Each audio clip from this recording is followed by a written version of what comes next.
It's the afternoon, it's not even the morning, and I usually make my videos in the morning. But I already had a feeling that God wanted to say something through me.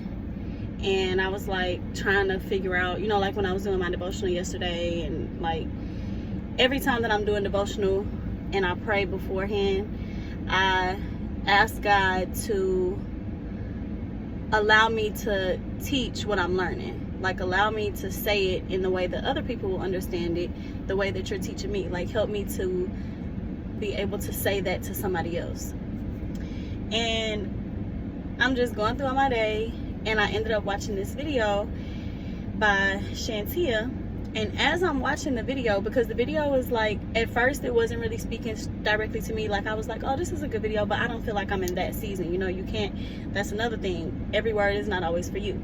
So, but as I'm listening, like, God just told me, like, don't turn it off. And so I'm listening, and it's like he whispered to me, like, my next move with you is gonna be my best move for you. My next move is my best move. God said, you thought you knew. You thought you knew what happiness was. You thought you knew what joy was. You thought you knew what peace was. God said, you haven't seen nothing yet. It gets better with me. It gets better. God said all these things on Instagram. Let me see how good it can get. It gets better with God.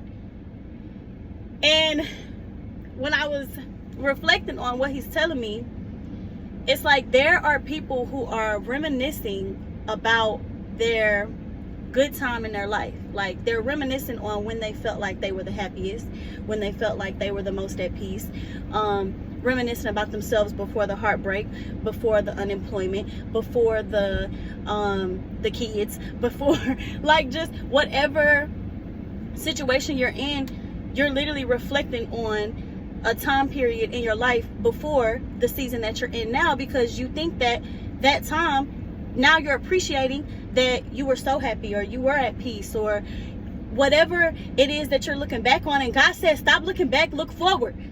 God says, stop looking back. That's not happiness. That's not joy. That's not peace. That's not the thing. That is not what you think it is. It was a great time. The time has passed. It is gone now. God said it's about to get better. It's about to get better for you. You haven't seen it yet. You haven't seen it. You don't know anything like what's about to hit your life. You know nothing about this kind of happiness. You know nothing about this kind of joy. You know nothing about this kind of character that you about to have. You know nothing about the kind of money that you finna touch. You know nothing. You haven't seen anything yet. But because you believe in God, because you continue to pray to him, because you're open with him and you're honest with him, and you want to be used by him, and you want to be a servant for him, you want to work for him, you're excited to be a part of his kingdom, you're excited to be a part of his army, because you haven't given up on him, he's going to show you that he never gave up on you. He never planned to give up on you. He was on your side the day he formed you in your mother's womb. God is going hard for you. It might look like things are going downhill on your roller coaster, but God said that's the thing about doing life with me, because it's about to go back up. You ain't never seen the top of this roller. You ain't never seen it. You didn't even know it could go this high. You didn't even know you could be this happy. You didn't even know peace existed the way that it does. You didn't even know freedom existed the way that it does. You didn't even know the demons that you feel like you're fighting right now, you'll never have to fight them again. This is why it's so important to listen to what God is telling you. Listen. Read his word. He is not a man that he shall lie, y'all. I'm telling y'all, God's next move with you, God's next move with you is the best move with you. It's the best move for you. Pay attention to it. Pay attention to what he do. Pay attention to what he finna do for you.